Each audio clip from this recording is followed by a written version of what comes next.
The summons came via a single, cryptic line in an instant message from the CEO's assistant. Victoria needs to see you in her office. Now. It landed on my screen with the quiet finality of a guillotine. Around me, the usual Tuesday morning buzz of Harbor Point communications faltered. My deskmate, Sarah, shot me a wide-eyed, questioning look. A summons like this wasn't for a casual chat. It was for an execution or an annunciation. And we hadn't had any good news in months. My name is Eleanor Vance. I'm 31, and for the past 6 years, I have poured every ounce of my professional energy into this company. As I made the long walk to the corner office, my heels sinking into the plush, outdated carpet, my mind raced. Had I missed a deadline? Did a client complain? No. That wasn't possible. My accounts were thriving. In fact, they were the only part of the company that was... Victoria was waiting. Hair, expression, unreadable. Framed by her imposing mahogany desk, the office felt colder than usual. She didn't ask me to sit. Instead, she slid a printed email across the polished wood, her perfectly manicured nail tapping on a highlighted sentence. I consider this disloyal. Eleanor, she said, her voice like ice. After everything Harbor Point has done for you. I looked down. It was a confirmation email for an interview. My interview. Last Thursday. With Apex Dynamics. The dental appointment I had taken a half day for. The knot in my stomach tightened into a cold. Hard stone. This was it. Victoria. Don't. She cut me off. Her voice sharp. Don't bother denying it. You went behind my back. Interviewing with our largest client. Do you have any idea how that looks? The injustice of it was a physical blow. For 3 consecutive years, I had walked into this very office with meticulously prepared presentations, armed with performance metrics that showed I had tripled my client portfolio and brought in millions in revenue. I had shown her market rate salary comparisons. My own salary, lagging embarrassingly behind. And for 3 years, I had been met with the same tired excuse. It's a tough budget year. Eleanor, but your contribution is noted. Meanwhile, she announced record profits at every quarterly meeting. Security will meet you at your desk, Victoria said, her voice flat and devoid of emotion. She pushed my company ID back across the desk toward me. You can collect your personal belongings. Your building access and email have already been revoked.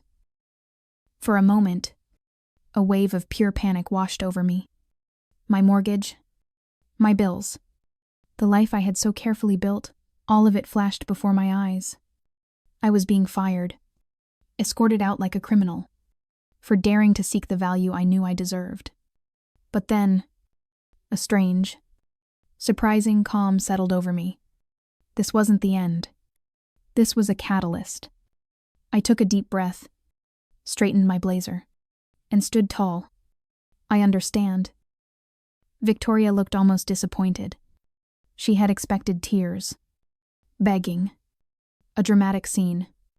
Instead, I extended my hand across the vast expanse of her desk. I wish you and Harbor Point continued success, I said, my voice steady, betraying none of the turmoil inside. She hesitated, confusion flickering in her eyes, before giving my hand a brief, limp shake. As the security guard hovered awkwardly, I packed the contents of my life into a single, sad cardboard box. My family photos, a wilting desk plant, the industry award I'd won for a campaign she had initially rejected. Colleagues I'd mentored and supported shot me sympathetic glances. I offered them a small, reassuring smile. No drama. No scenes. Just dignity. Walking out of those glass doors for the last time, the cool Spokane air on my face felt like a fresh start. Victoria thought she was punishing me, making an example of me. She couldn't have been more wrong. As I placed the box in the trunk of my car, my personal phone buzzed. It was a text from Marcus Thorne, the CEO of Apex Dynamics, Heard you had an eventful morning. Can we move our final discussion to this afternoon, 2 p.m., at our office? I leaned against my car and smiled. A real, genuine smile. Victoria, in her paranoid, short-sighted attempt to maintain control, hadn't just fired her most valuable employee. She had just personally delivered me into the hands of her most valuable client. She had no idea what was coming. Driving away from the Harbor Point building, the cardboard box rattling in my trunk, felt surreal. 6 years of my life, reduced to a collection of desk trinkets and a potted fern. I had joined the company straight out of graduate school, a marketing degree from Washington State University in hand, ready to prove myself. I'd started at the very bottom, fetching coffee and taking meeting notes. But I was determined. I volunteered for the nightmare clients no one wanted, stayed late to perfect proposals, and slowly, painstakingly, built a reputation for being the person who got things done. Within 4 years, I was entrusted with our most important client, Apex Dynamics. They were worth nearly 30% of Harbor Point's entire annual revenue, and their previous account manager had almost lost them through a series of careless mistakes. I was thrown into the fire to salvage the relationship. I spent weeks untangling the mess, working directly with their CEO, Marcus Thorne. I didn't just fix the problems, I anticipated their needs, streamlined their strategy, and turned a near disaster into a resounding success. You're the only one who seems to understand what we need before we even ask, Marcus had told me then, his words a lifeline of professional validation. From that point on, Apex specifically requested me on their account. Under my management, they doubled their marketing budget with us. Victoria had been thrilled, praising my initiative, but that value never seemed to find its way into my paycheck. My first request for a raise came right after that success. I presented my case with performance metrics and revenue charts. It's just not in the budget this year, Eleanor, Victoria had said, her face a mask of practiced regret. But your contribution is noted. The next year, after I landed 3 new major clients and won an industry award, the answer was the same. Next year will be better, she'd promised. We just need to tighten our belts. All while she leased a new luxury SUV and the company expanded to another floor. The final denial came 6 months ago, just after I'd successfully negotiated a 40% increase in Apex's contract value. Your performance is exceptional, she'd conceded. But we're investing heavily in infrastructure this year. That was the night something inside me finally broke. It wasn't about the money anymore. It was about respect. That night, I updated my resume, not out of revenge, but out of a deep, unshakable sense of self-worth. Back in my apartment, I placed the box on my kitchen counter and sank onto a stool. The reality hit me. I was unemployed. My phone rang. It was my best friend. Olivia, I just heard, she said, her voice laced with outrage. Thomas in IT sent me a message. Are you okay? I'm processing, I said honestly. It happened so fast. It's completely insane, she fumed. Everyone knows you're the only reason Apex has stayed with Harbor Point this long. Victoria is just intimidated because you're more talented than she ever was. There was a kernel of truth there. Victoria had once been the star account executive before moving into management, and I often felt she resented the client relationships I'd built, particularly with Marcus. My phone beeped with an incoming call. Marcus Thorne. Olivia, I have to take this. It's Apex. Go get him, she said. Call me right after. I took a breath and answered. Eleanor, Marcus said, his voice warm and direct, skipping the pleasantries. I heard what happened. I'm sorry you were treated that way. Are you still able to come in at 2? Yes, I said, my voice steadier than I felt. I'll be there. Good, he said. And Eleanor, don't worry. Sometimes these things have a way of working out for the best. His words were a strange comfort. I showered and changed into my most powerful suit, the one I saved for closing deals. As I stood before the mirror, I saw not a victim, but a woman who had been set free. Victoria thought she had punished me, but she had only succeeded in breaking my chains. The Apex Dynamics headquarters was a world away from Harbor Point's dated, beige offices, gleaming glass, open spaces, and stunning mountain views from every window. It felt like breathing fresh air after being trapped in a stuffy room. Marcus was waiting for me in the reception area himself, a gesture of respect that spoke volumes. "Eleanor, thank you for coming," he said, shaking my hand firmly. In his corner office, which was arranged for comfortable conversation rather than intimidation. He got straight to the point. "I received a call from Victoria this morning," he began. "She informed me that you would no longer be handling our account and that she would be personally overseeing our business moving forward." I nodded, keeping my expression neutral. Of course she would try to seize control of the account herself. "What she doesn't know," Marcus continued, leaning forward, "is that we were already deeply concerned about our relationship with Harbor Point." This was a surprise. Concerned. But the last campaign exceeded all projections.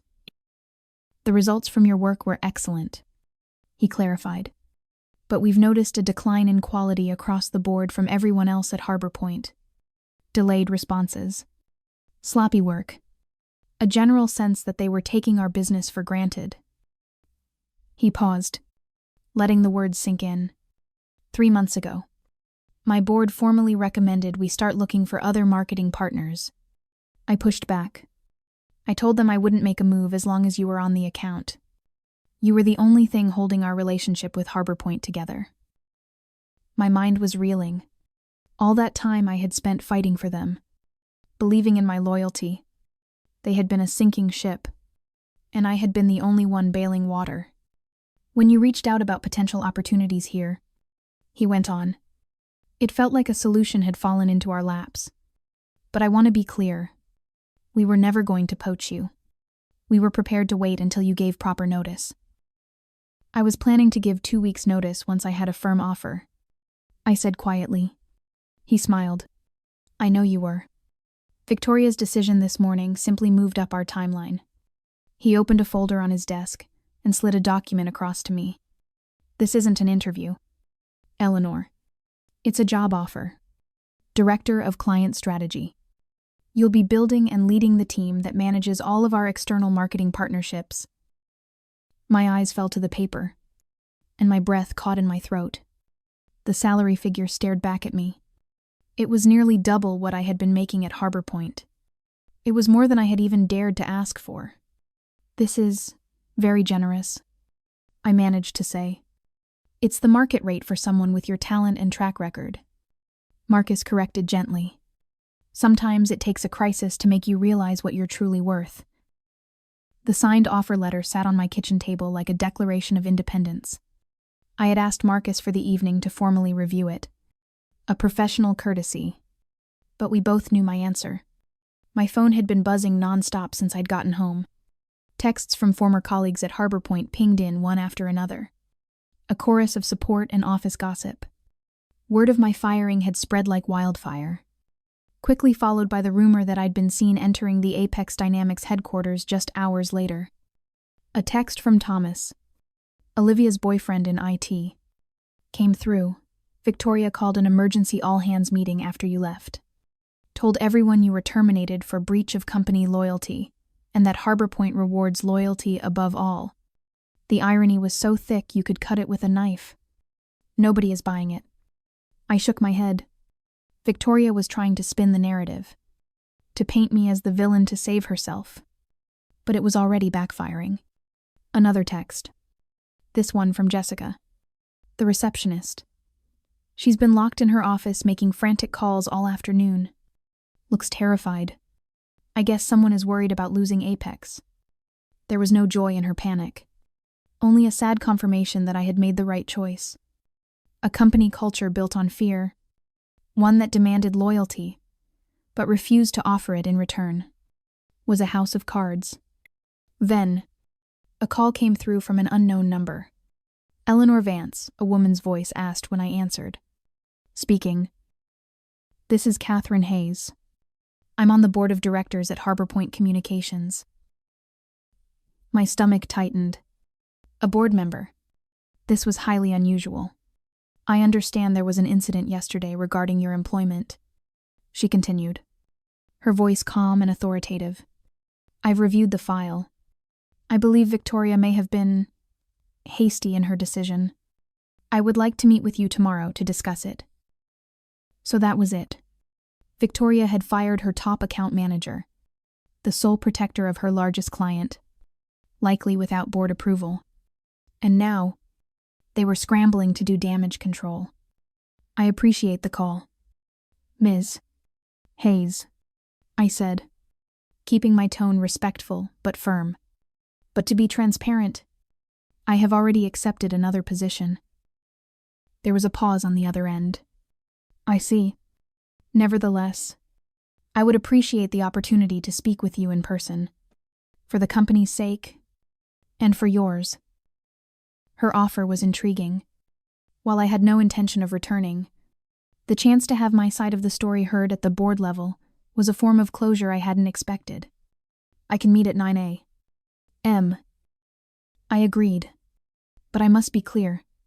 I have already signed an employment contract elsewhere. I am not coming to negotiate my return. Understood, she said, though her tone suggested she didn't quite believe me. The next morning, I walked back into the Harbor Point office, not as a disgraced employee, but as a valued professional. Jessica at the front desk gave me a wide, conspiratorial smile.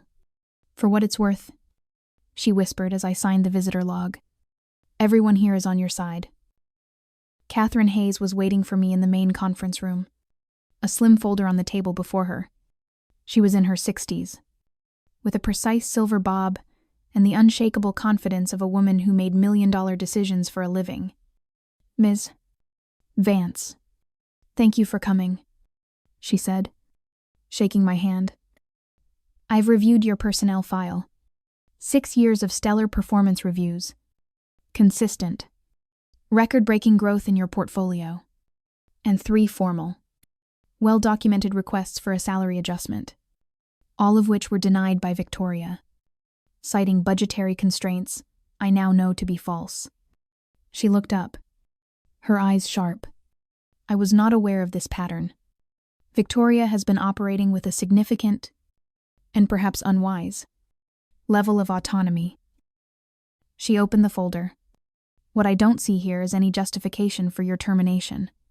There is no company policy that prohibits employees from seeking outside opportunities. The word she used was disloyal. I said quietly. Catherine's eyebrow arched. An interesting choice, given the circumstances. She closed the folder. Ms. Vance. Eleanor. The board would like to offer you reinstatement. She slid a paper across the table.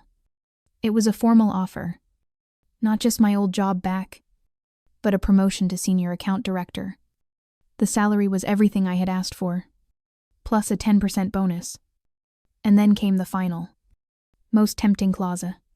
Furthermore, Catherine said, Victoria's handling of this situation will be subject to a formal performance review by the board. Your feedback will be central to that review. For a moment, he hesitated. This was everything I wanted. Vindication. The title. The pay. The chance to see Victoria finally face consequences for her years of mismanagement and disrespect. I could walk back in here, triumphant, a conquering hero. I could take the easy victory. But as I looked at the offer, I realized it was a golden cage. The culture of fear, the years of feeling undervalued, that wouldn't change overnight. They weren't offering this out of respect for me. They were offering it out of fear of losing Apex. I pushed the paper back across the table. That is a very generous offer, Ms. Hayes, and I am grateful that the board has taken the time to review my case. But my decision stands. I took a breath. the words coming from a place of newfound strength. This was never just about the compensation. It was about a culture that demands loyalty, but refuses to reward it. It's about respect. You can't fix a broken culture with a new title and a bigger paycheck. The trust is gone.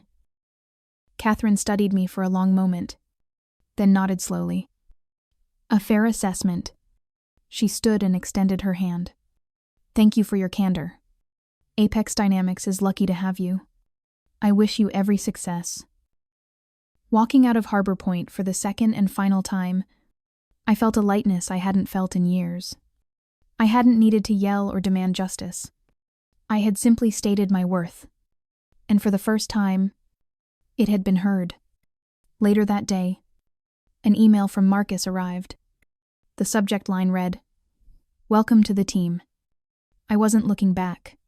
I was flying forward. Monday morning felt like the first day of the rest of my life. I walked into the Apex Dynamics building not as a vendor, but as a leader.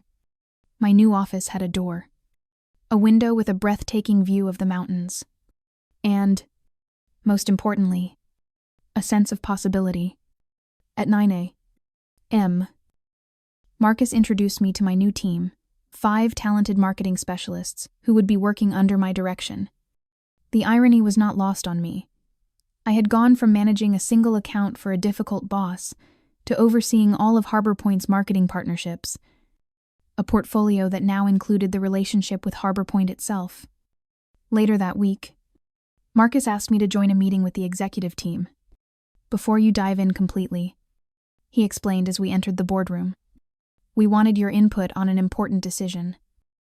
The CFO got straight to the point. In light of recent events, we are re-evaluating our relationship with Harbor Point Communications. Their contract is up for renewal next month. And frankly, the board is leaning toward a change. The chief marketing officer added, we value your perspective.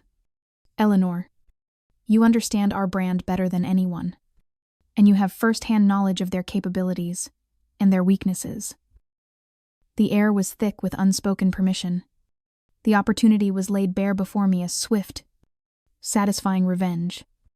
I could, with a few carefully chosen words, cripple the company that had undervalued and humiliated me. I could ensure Victoria felt the full financial consequences of her actions. The temptation was a dark, sweet poison.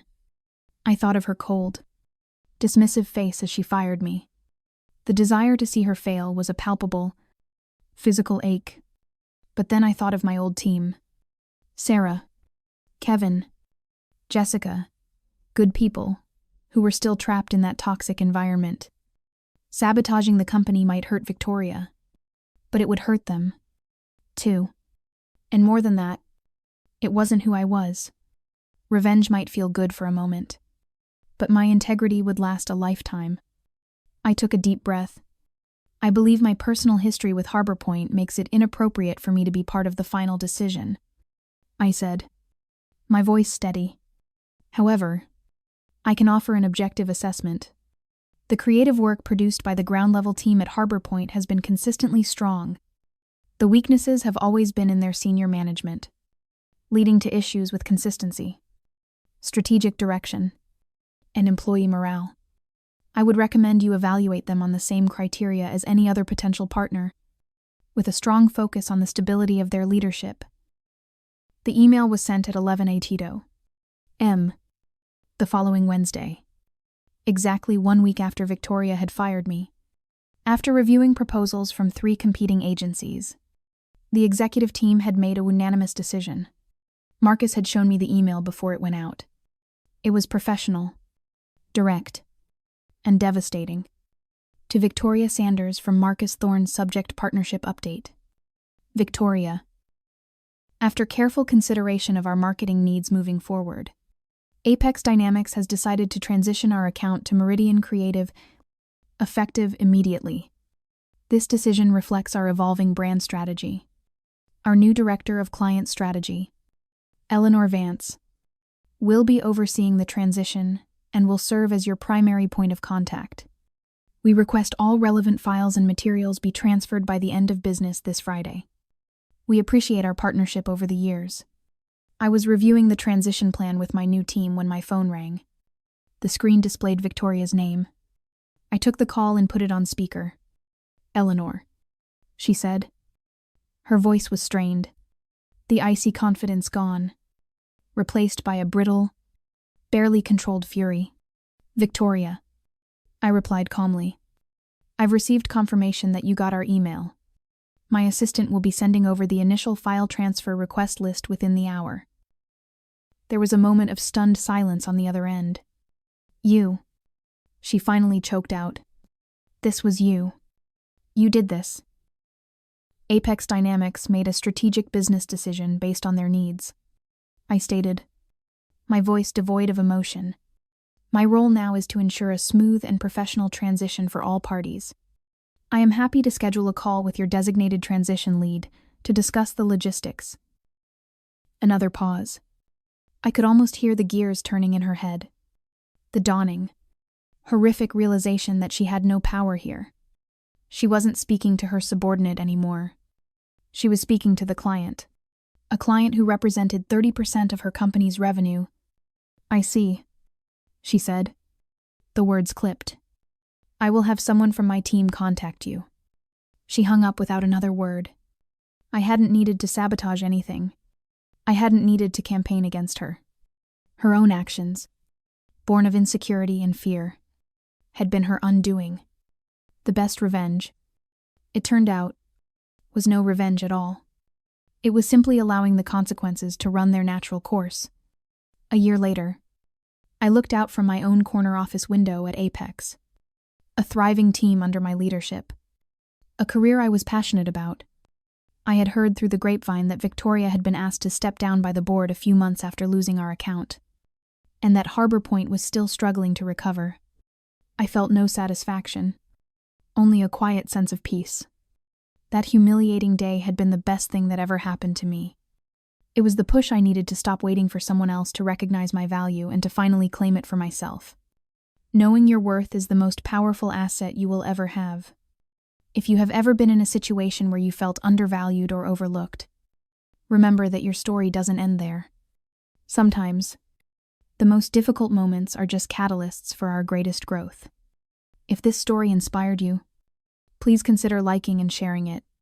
Subscribe for more stories about turning challenges into triumphs. And let us know in the comments about a time you stood up for your own value. Your success is the best statement you can ever make.